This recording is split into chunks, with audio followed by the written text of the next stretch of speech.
Atleta Kiara Rodríguez consigue medalla de oro para Ecuador en los Juegos Paralímpicos París 2024.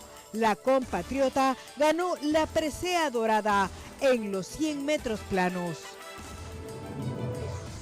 Asamblea rechaza la intromisión de la justicia ordinaria en sus labores de fiscalización, debido a que un juez de Quitumbe dispuso reactivar 3 juicios políticos en contra de exministros de Guillermo Lasso. La presidenta de la Comisión de Fiscalización suspenderá el proceso contra Mónica Palencia.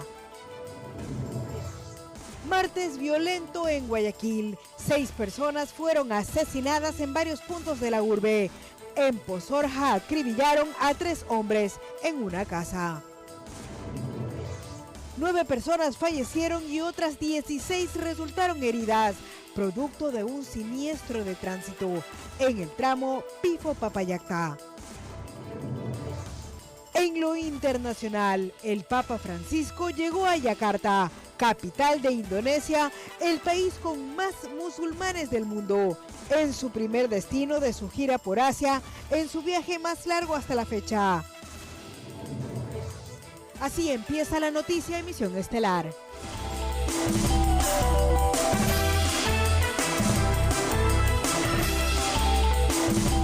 Queridos televidentes, buenas noches. Empezamos esta emisión informativa con muy buenas noticias. Bienvenidos.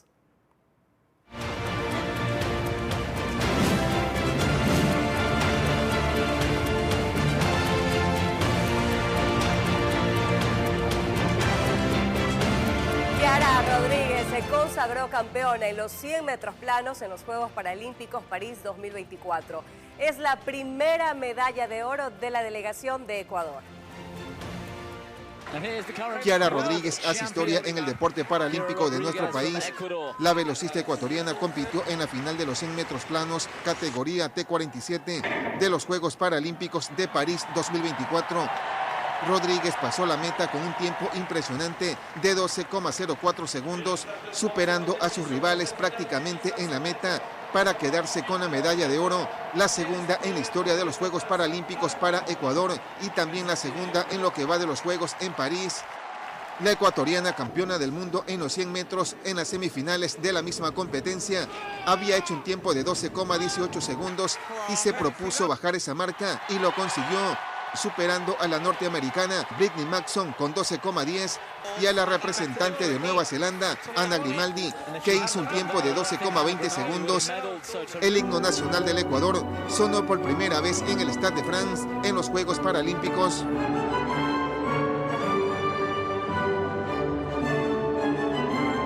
Sí, la verdad súper contenta. Bueno, he venido entrenando desde hace mucho tiempo para esto, me he venido preparando con mi entrenador. Y hoy se logró la medalla de oro y no cabe tanta felicidad en mí. Fue una prueba demasiado dura. Cuando yo las vi adelante dije, ni modo, tengo que cambiar. Y bueno, de verdad que estoy súper contenta. Pensar que hace 3 años obtuve el 6º lugar en lo que fueron los 100 metros y hoy pude hacerlo realidad y obtener la medalla de oro. De esta manera, Kiara Rodríguez suma su segunda medalla en Juegos Paralímpicos. En Tokio 2020 había ganado la medalla de bronce en salto de longitud. Informó José Borbor. Kiara Rodríguez, a sus 21 años de edad, se consagra como una atleta de oro al ganar una medalla dorada en la carrera de 100 metros planos en los Juegos Paralímpicos de París 2024. Durante su trayectoria deportiva, la joven ecuatoriana ha demostrado su espíritu triunfador. Veamos más detalles. Kiara Rodríguez nació en Guayaquil el 12 de diciembre del 2002. Tiene parálisis branquial, una lesión en los nervios periféricos que afectó su extremidad superior y que se produjo por un traumatismo durante el parto. Por ello debió hacer rehabilitación física desde los 4 días de nacida hasta los 2 años de edad, lo que le permitió tener movilidad en los dedos y muñeca. Su primera actividad deportiva fue en el vóley, luego en el lanzamiento de bala y disco. Se dedicó después al salto de altura y desde el 2016 pertenece a la Federación Deportiva del Guayas. Su primer campeonato fuera del país fue en abril del 2018, donde ganó el primer lugar en salto de altura. En ese año además obtuvo medalla de oro en salto largo en Brasil y Francia. Luego obtuvo 3 medallas de oro en el Open Paranacional en Colombia, en la disciplina de salto de altura 100 metros y 200 metros. Así logró clasificar a los Juegos Panamericanos del 2019 en Perú. Allí ganó medalla de oro en el evento de salto largo. Ese año también obtuvo medalla de bronce en Italia, siendo reconocida como deportista de alto rendimiento por el Comité Paralímpico. También obtuvo 3 medallas de oro en el Mundial Junior de Paratletismo en Suiza. En los Juegos Paralímpicos de Tokio 2020 ganó medalla de bronce, asimismo en salto largo. Y ahora, este lunes 3 de septiembre, se consagró campeona en los 100 metros planos en los Juegos Paralímpicos de París 2024, informó Maite Morán. Un verdadero orgullo para el país. Y bien, amigos, cambiamos de tema porque 3 ciudadanos fueron asesinados en diferentes sectores de Guayaquil. Nos enlazamos rápidamente con Charlie Pisa, quien nos amplía esta noticia. Charlie, buenas noches, te escuchamos. Buenas noches, Ana y amables televidentes. Así es, los equipos de este informativo durante esta tarde estuvieron desplegados en distintos puntos, tanto en Vergeles, centro de Guayaquil, la isla Trinitaria, con varios casos de asesinatos que se registraron. Veamos los detalles y lo que ocurrió principalmente en el sur de la urbe porteña. Corrió varias cuadras, pero ya estaba herido, y fue en esa vereda donde los sicarios lo alcanzaron y le dispararon en la cabeza. El crimen ocurrió en la cooperativa 4 de marzo en la isla Trinitaria. La víctima tenía menos de 20 años, indicaron los vecinos, quienes además contaron que junto a él corrían otras personas, que eran perseguidas por sujetos armados que aparecieron por ese sector del sur de Guayaquil. Unos alcanzaron a esconderse en diferentes viviendas y otros a meterse entre estos callejones. La Policía Nacional levantó los indicios e información de la balacera que se había registrado por estas calles. Sus familiares estuvieron presentes durante el procedimiento de la unidad de criminalística. A la misma hora, en las calles Esmeraldas y Alcedo, en el centro de la ciudad, un ciudadano de 27 años que estaba en el lado izquierdo del asiento posterior de la camioneta, le dispararon en la cabeza. Del lado de allá, en la acera, porque se bajó el copiloto de la moto, una pistolota. Y los 3 tiros en el cráneo. ¿No le llevaron nada? No, solo la plata, el dinero. Las balas pasaron hasta la otra puerta del automotor. Una señora y el chofer, que también estaban en el carro, se salvaron del ataque armado. Según los videos de las cámaras de vigilancia y testigos, en una motocicleta arribaron 2 hombres, que inmediatamente se acercaron y abrieron la puerta, y posteriormente le dispararon al hombre identificado como Moisés Abel Cedeño Campuzano. Fue robo, eso es lo que la gente, todo el mundo hacía en los comentarios, que son esos vacunadores. Esperando algo. No, andaba cobrando.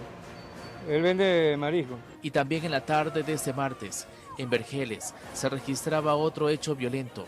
2 hombres fueron baleados en una calle. Supuestamente eran conductores de una tricimoto. Uno fue trasladado hasta un hospital, mientras que el otro murió en este sector del norte de Guayaquil. La Policía Nacional acordonó la escena del crimen ante la presencia de familiares y amigos de las víctimas. Aún se desconoce si extorsionadores están detrás de este caso o si un grupo delictivo está marcando el terror por estos barrios, informó Charlie Pisa.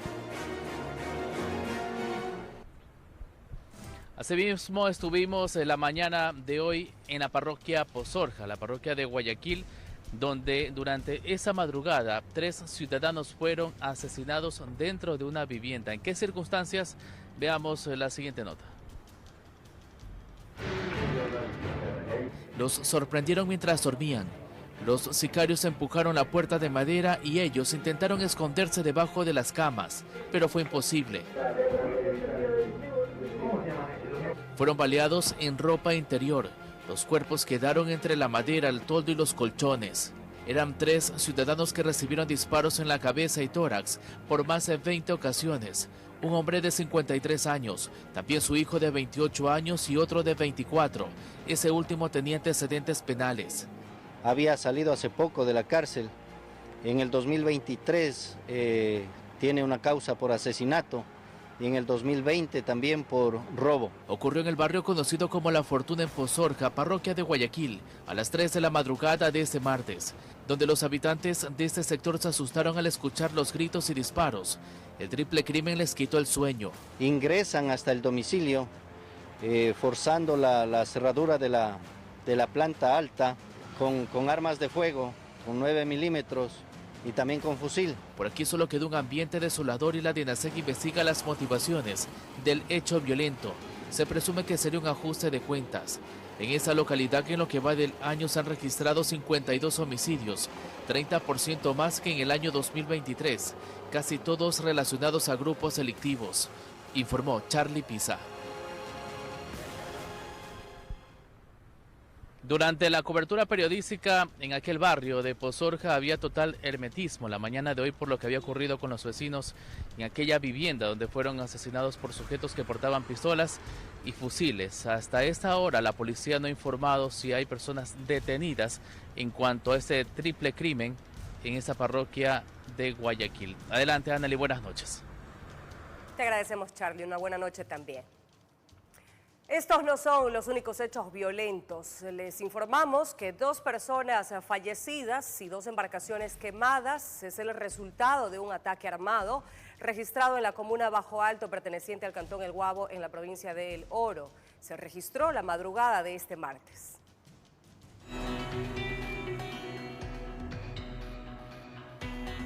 El ataque armado se registró cerca de las 5 de la mañana de este martes 3 de septiembre. Más de 30 personas fuertemente armadas llegaron en lanchas, motos y vehículos hasta esta comuna y empezaron a disparar hacia las viviendas. Accedieron por vía marítima un grupo de personas quienes provocaron 2 muertes violentas en uno de los comedores que está ubicado en esta comunidad. Los gatilleros ingresaron a un local que funciona como negocio de comidas donde habitaban 2 hombres y una mujer. Sin piedad dispararon a los hombres y dejaron viva a la fémina. Los causantes de estas 2 muertes violentas ingresan directamente hasta la parte del segundo piso de este comedor y una vez dentro de uno de los dormitorios identifican a sus víctimas y proceden, pues en este caso, a ocasionar las 2 muertes violentas. Las víctimas fueron identificadas como José Dubán Portocarrero Guerrero, de 28 años, de nacionalidad colombiana, y Kevin Paul Sánchez Chillogalli, de 29. Tras perpetrar los asesinatos, los criminales prendieron fuego a 2 embarcaciones y huyeron del lugar. Y de inmediato acudió Policía Nacional, manteniendo un enfrentamiento, inclusive cuando abandonaban la playa en esta embarcación,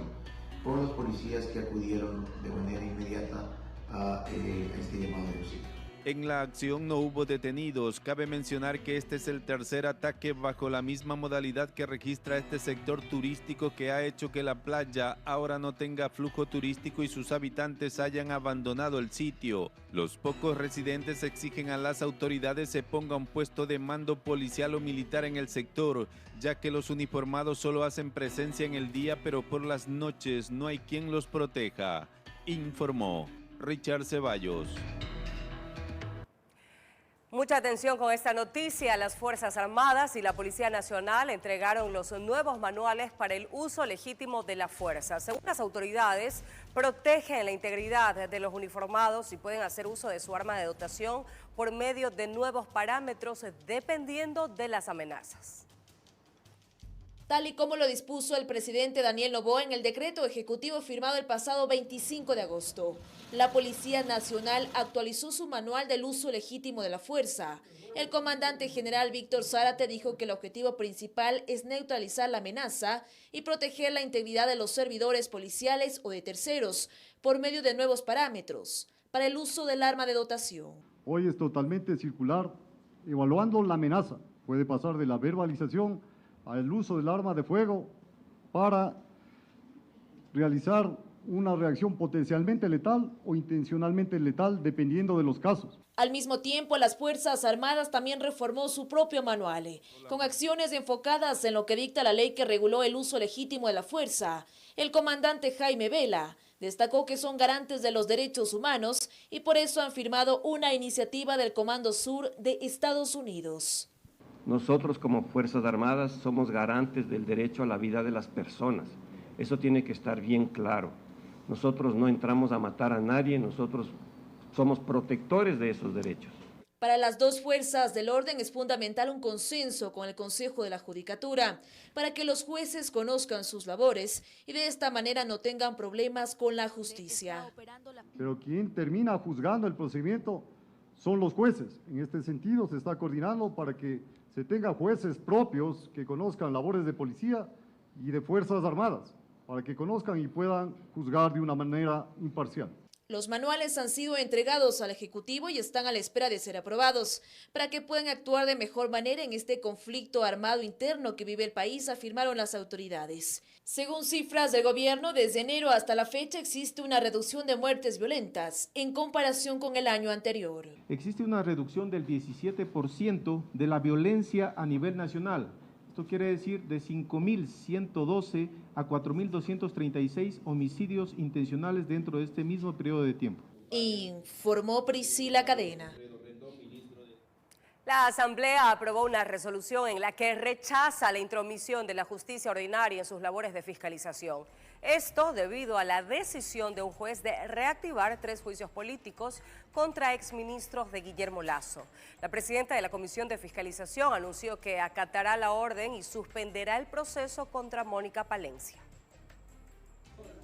Con 87 votos a favor, la Asamblea Nacional aprobó la moción presentada por el legislador Leonardo Berresueta, con la cual se rechaza la intromisión de la justicia ordinaria en las labores de fiscalización del Parlamento. Esta resolución surgió a raíz de la sentencia de un juez de Quitumbe, quien dispuso la reactivación de 3 juicios políticos en contra de exministros de Guillermo Lasso. No puede ser posible, no puede ser que la Asamblea Nacional, el primer poder del Estado, esté supeditado al capricho de un juez que sin ningún conocimiento jurídico, fallando contra derecho, fallando contra toda norma jurídica constitucional, interfiera en las decisiones de la Asamblea Nacional. La bancada de ADN que interpuso esta acción de protección instó al Pleno a acatar la sentencia y advirtió que los asambleístas que desatiendan esta resolución podrían ser sancionados. Bajo ningún concepto lo que buscamos es que no se fiscalice a nuestros ministros. El objetivo es que se respete un orden de prelación de juicios políticos que jamás debió ser alterado. He puesto también que el juez tome todas las medidas necesarias para que se acate esta sentencia. Estas sean multas o incluso la destitución de los servidores públicos. Y ahora están diciendo allá afuera que cuidado los destituyan. Oigan, no sean sinvergüenzas. Dejen de meter ustedes la mano a la justicia. El bloque de oposición exhortó al oficialismo a respetar la sentencia de mayo del 2023 de la Corte Constitucional, misma que impide a la justicia inmiscuirse en los procesos de fiscalización desarrollados por el legislativo. También está mal utilizar la justicia para cambiar el rumbo de la política. Con esta resolución se solicita a la Corte Constitucional que evalúe la sentencia y delimite su alcance. Y que mientras no exista el pronunciamiento de la Corte Constitucional, se establezca el procedimiento a la interna en la Asamblea Nacional que corresponda de acuerdo a la ley. Y eso es que se revisen, luego del pronunciamiento de la Corte Constitucional, se establezca el orden en el que deben ser conocidos los juicios. En medio de este abanico de posibilidades, la presidenta de la Comisión de Fiscalización, Pamela Aguirre, tuvo la última palabra. Es así que decidió acatar la sentencia del juez Romero y suspender el tratamiento del juicio político contra Mónica Palencia hasta que llegue el momento procesal adecuado. Además, se retrotraerá todo lo actuado hasta el momento en el cual tuvo lugar el retiro de firmas y se continuará con los juicios en contra de Sebastián Corral, Pablo Arrosemena y Andrea Montalvo. Informó Álvaro Terán. 22:20 y es momento de un corte comercial, pero al volver 2 taxistas fueron rescatados de una casa en el suburbio de Guayaquil, donde permanecían en cautiverio por parte de una banda integrada por 6 menores de edad, entre otras personas.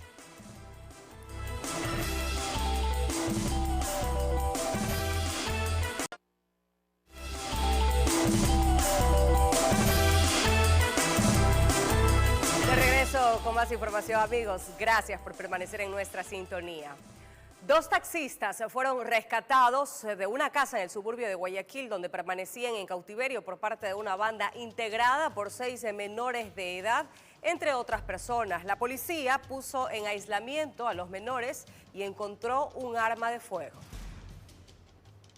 La pesadilla de una familia empezó a las 22 horas de este lunes, cuando Roberto Ramírez, que estaba realizando su recorrido como taxista, fue secuestrado en el suburbio de Guayaquil. Y la última actualización de su teléfono registraba a las 10:45 en un sector del suburbio, en las calles 29 y la M. Con un grupo de amigos nos fuimos a buscarlo por el sector. Durante el seguimiento encontró a uno de los involucrados comiendo en una esquina de la 29 y Portete, trasladándose en el carro de su esposo. Mis amigos y yo también seguimos al vehículo en nuestro carro, aproximadamente unas 8 o 10 cuadras, pero como nos llevaban ventaja los perdimos de vista. La policía estuvo trabajando hora tras hora para localizarlo hasta que dio con su paradero en una casa en la 44 y la Q, donde también encontraron a otro conductor que estaba en cautiverio y se detuvo a 7 personas, entre ellas 6 menores de edad, implicados en el delito. La primera persona dice que regresaba de dejar una carrera por la vía La Costa y que aproximadamente a las 21 horas con 50 minutos el día de ayer les han abordado 3 personas, una señorita al parecer de 16 años también. Yendo a llegar al lugar le sacan unas armas de fuego y proceden al secuestro de dicha persona. Y la segunda persona también con las mismas características. Los uniformados recuperaron uno de los taxis, decomisaron un arma de fuego y 7 teléfonos para encontrar más información. Recién estaban empezando a comunicar para pedir un rescate por el tema de que nosotros ya sabíamos, nos alertaron de los secuestros, se empezó a trabajar, todavía no estaban pidiendo dinero, o sea, no daban todavía cantidades, pero estaban yendo ya a pedir el dinero para el rescate de las personas. La esposa de una de las víctimas agradeció el trabajo policial y pudo tener calma de nuevo. Con paz, porque es una desesperación no saber el paradero de un familiar, es desesperante. Informó Adriana Peralta. Hay consternación en la ciudadela Los Esteros tras el doble crimen registrado en ese sector en el sur de Guayaquil. En las viviendas del sector quedaron marcados los impactos de las balas, mientras que en la memoria de sus habitantes el recuerdo del momento en el que debieron lanzarse al piso sin saber qué era lo que pasaba. Se escuchó ráfagas de disparo, más o menos como 20 a 25 disparos. Mediante cámaras de seguridad quedó registrado el instante en el cual se observa el paso del auto gris en esa calle de Los Esteros, en el sur de Guayaquil. Fue rodeado por 2 motocicletas con 4 sujetos a bordo, quienes dispararon. Un señor iba corriendo hacia allá, hacia dirección a la perimetral, pero 2 motos lo seguían, entonces él se regresa. En lo que se regresa, las balas, pues una de ellas le cayó en la parte del brazo, él venía sangrando. Como no tenía dónde meterse, se metió en el gimnasio, en la entrada del gimnasio, lo cual los tipos en moto regresaron y ahí es donde pues terminaron con la vida de él.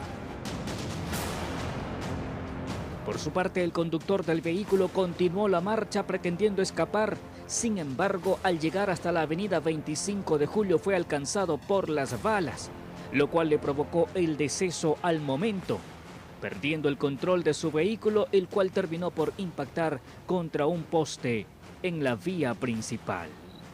Moradores del sector sienten que todo es parte de algún ataque entre grupos delictivos, pero les preocupa que esos ataques dejen víctimas colaterales, en vista de que llegaron disparando sin control. Como dicen, pues no siempre, que a veces matan no por gusto. Fue algo que a cualquier persona podía matar, podía caer la bala, alguna bala perdida y ellos no vieron eso. Informó José Morales. Y Y en una noticia muy lamentable, tenemos que informarles que 9 personas fallecieron y otras 16 resultaron heridas producto de un fatal siniestro de tránsito en el tramo Pifo-Papayacta. El bus en el que se movilizaban indígenas de la comunidad guaraní perdió pista.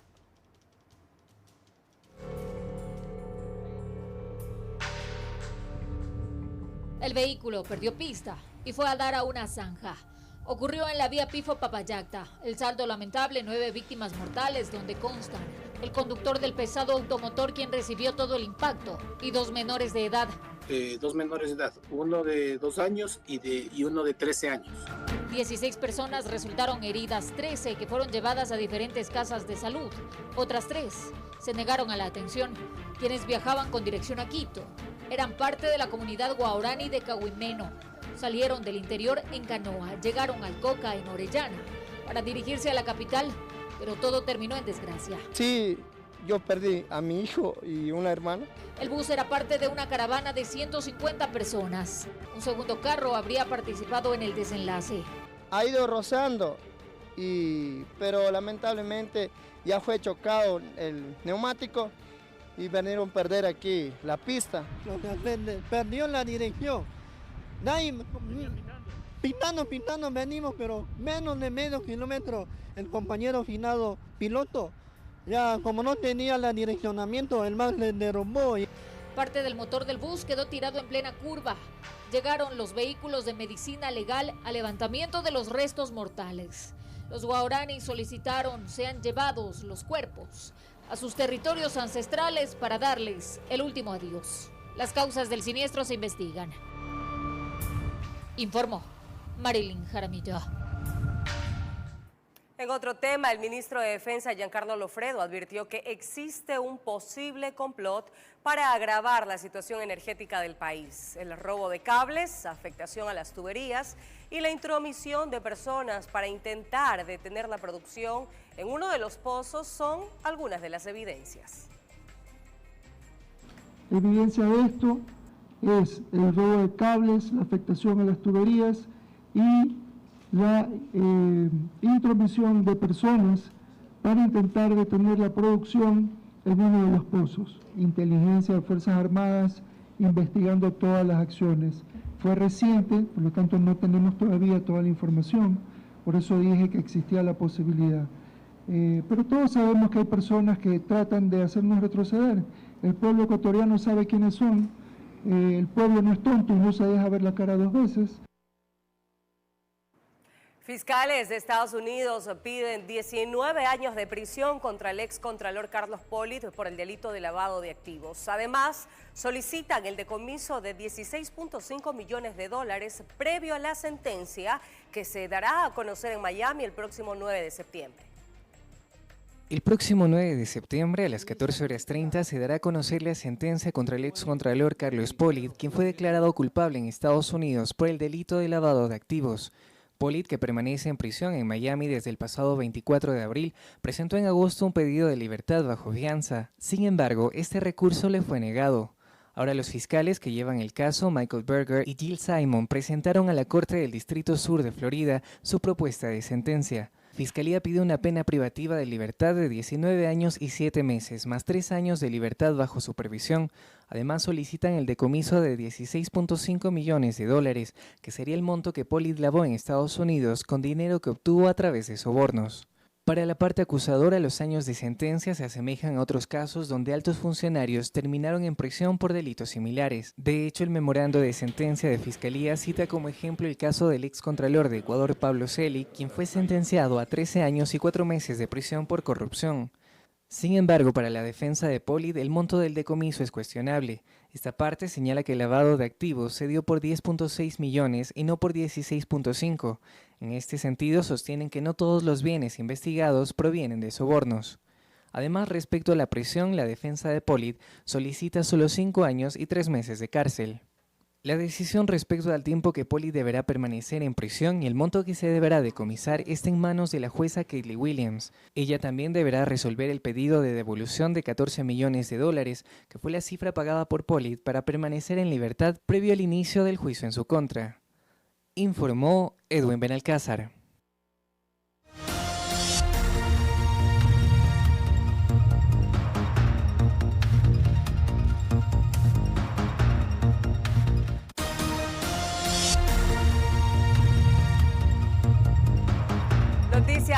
última hora, los vocales Augusto Verduga, Yadira Saltos, Marisol Párraga y Eduardo Franco fueron destituidos del Consejo de Participación Ciudadana y Control Social. El juez del Tribunal Contencioso Electoral, Fernando Muñoz, emitió su sentencia la noche de este martes 3 de septiembre del 2024. También se les impuso una multa económica equivalente al pago de 70 salarios básicos unificados y la suspensión de sus derechos políticos por 4 años. Las 4 personas estaban asociadas a la Liga Azul, que fue promovida por el correísmo en las elecciones de agosto de 2023. La resolución fue aprobada tras una denuncia presentada por Santiago Begdac y Pamela Troya.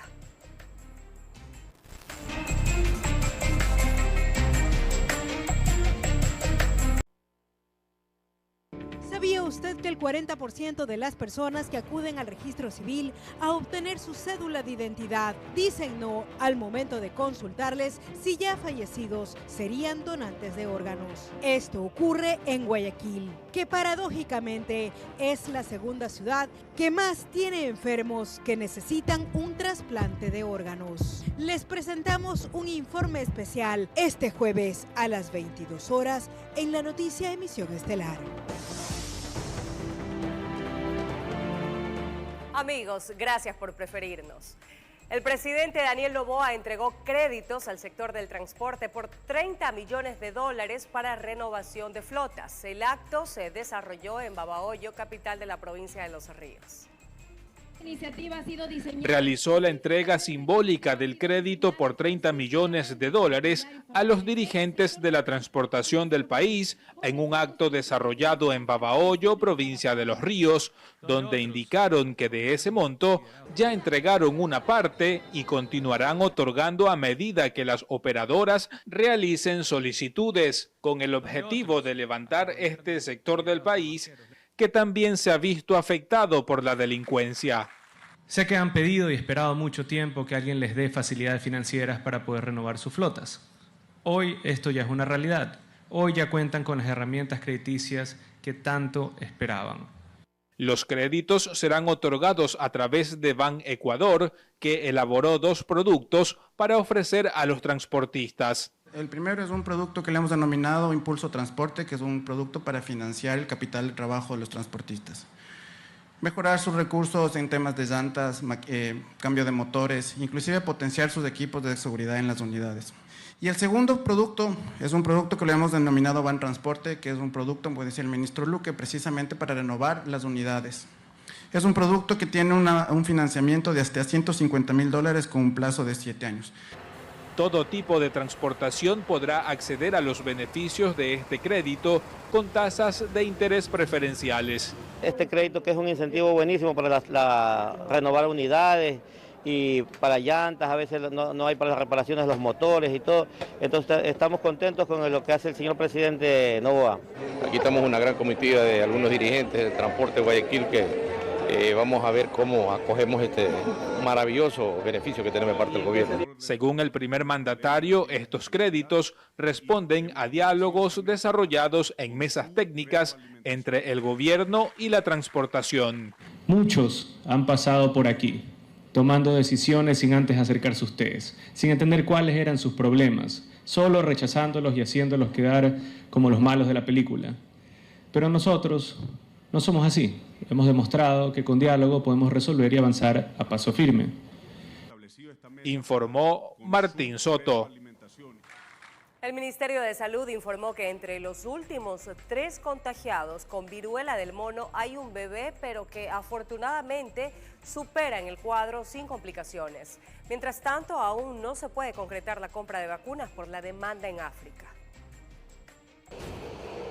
Los 7 pacientes contagiados con viruela del mono clado 2 a nivel nacional desde enero hasta la fecha están fuera de peligro, incluso el bebé de 1 mes. Recordemos que esta enfermedad suele ser confundida con otro tipo de infecciones de piel. Es por contacto directo con su madre se infectó por contacto directo con su pareja y al momento pues se encuentra clínicamente estable, recuperándose sin ninguna complicación. Principales síntomas del virus propagado en el Congo, África: erupciones, dolor de cabeza y malestar corporal. En salud, exhortan a buscar información en fuentes oficiales. Que hicieron circular hasta fotos de lesiones de piel de unos pacientes de la provincia de Los Ríos, a las cuales se les hizo las pruebas y se dio negativo. Entre los años 2022 y 2023, hubo 725 contagios y 4 fallecidos. Hoy el margen de incidencia es mínimo. Ninguno de los 7 casos identificados a nivel nacional en las provincias de Guayas, Pichincha, Chimborazo, Imbabura y Tungurahua han necesitado hospitalización. Desde hace un mes y medio, el Ministerio de Salud Pública intenta comprar 14.200 dosis, pero eso sigue en trámite. Dependemos de la producción mundial de este tipo de vacunas. Todo esto está dirigido en este momento al problema que está teniendo el Congo. 15 laboratorios de los centros médicos Cruz Roja están habilitados a nivel nacional para efectuar pruebas particulares. El único en Guayaquil está en Urdesa Central, Circunvalación Sur e Ilanis. El costo de la prueba PCR para detectar lo que es la viruela del mono tiene un costo de $150. Las personas pueden acudir con total normalidad y todas las pruebas serán procesadas. ¿Han venido interesados? Han venido interesados aquí a la sede a preguntar el costo, a preguntar sobre los protocolos, interesarse sobre las consultas médicas y al momento todavía no hemos detectado ningún caso. La muestra es enviada a Quito y en 5 días están los resultados. El 14 de agosto la OMS volvió a declarar la emergencia mundial. De enero 2022 al pasado 4 de agosto, en África hubo 38.465 casos y 1.456 fallecidos, informó Jorge Escobar. De regreso a nuestro país, el incendio en Quilanga Loja ha sido finalmente controlado tras 12 días de devastación. Más de 8.900 hectáreas fueron afectadas. 6.010 animales perecieron y decenas de familias tuvieron que ser evacuadas. Equipos de emergencia permanecen en la zona ante el riesgo de nuevos focos. El incendio en el cantón Quilanga, provincia de Loja, ha sido controlado tras 12 días de intensa lucha. La Secretaría Nacional de Gestión de Riesgos informó que aproximadamente 8.900 hectáreas resultaron afectadas. Para evaluar los daños se utilizó un software avalado por la NASA. ¿Dónde debe descargar agua? ¿Por qué flanco del incendio entrar? Nosotros tenemos un software avalado por la NASA que nos indica o nos predice hacia dónde se va a propagar el incendio de acuerdo a las condiciones de temperatura, viento, etc. El incendio causó la muerte de 6.000 animales y obligó a evacuar a 207 personas. Además, 3 viviendas fueron completamente calcinadas, 17 más resultaron afectadas y 3 personas resultaron heridas. Llegamos un poco más tranquilo, lo logramos controlar, no nos confiemos, ya nos pasó los 2 primeros días lo controlamos, pero no lo liquidamos y eso, las consecuencias fueron muy graves. Son errores que no debemos cometer como bomberos. En Loja informó Marcela Constante Brito. El SNAI confirmó el asesinato del director del Centro de Privación de Libertad de Sucumbíos número 1, Alex Guevara. La víctima se encontraba en un vehículo junto a otros 2 funcionarios en el kilómetro 3 de la vía Alcoca cuando fueron sorprendidos por un ataque armado que cobró la vida del director y dejó a los acompañantes gravemente heridos. La policía ya investiga el hecho.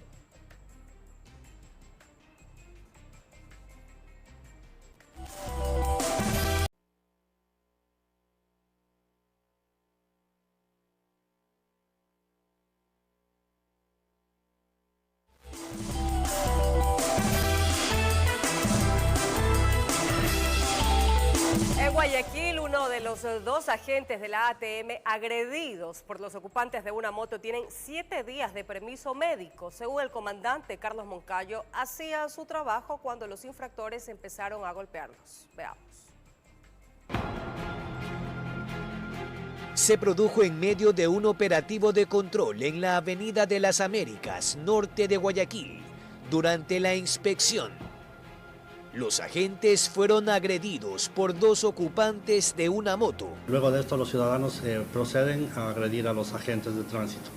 Los agentes, como doctrina, tienen como procedimiento pedir refuerzos a través del medio de comunicación portátil que poseen, ¿no es cierto? Los cuales toman procedimiento y finalmente los detenidos son llevados a la unidad judicial de Modelo. Uno de los agentes tiene 7 días de incapacidad dictaminados por la autoridad judicial competente. Según el comandante del Cuerpo de Vigilancia, los ciudadanos implicados en la agresión son de nacionalidad venezolana. En un segundo caso, tras un siniestro de tránsito, el conductor de uno de los vehículos involucrados. Y después de esto se procede a la agresión por parte de los infractores hacia los agentes de tránsito. Aquí hay que recalcar una situación. La persona que sabe que no tiene sus documentos en regla, que sabe que su vehículo tiene alguna situación no legal, ya viene con una predisposición a evadir el control. El alcalde de Guayaquil condenó el ataque en su cuenta de Twitter. El agresor ha sido detenido y enfrentará las consecuencias legales. En Guayaquil, el respeto a la ley es innegociable. No es la primera vez que se registran estos ataques. Ahora se duplican. En 2023 hubo 10 y en lo que va del año ya van 21. Sin embargo, también hay sanciones. Casa adentro. Todos estos casos tienen un procedimiento administrativo. En este año tenemos 14 sancionados por diferentes causas de comportamiento de los agentes. Aparte, 6 agentes han sido separados por transgredir la norma en un ambiente que se caldea. Si alguien pierde la cabeza, informó Jorge Escobar. Así concluimos, queridos amigos. Un fuerte abrazo. Le damos la bienvenida a José Alberto Molestina. José, buenas noches. Qué gusto saludarte.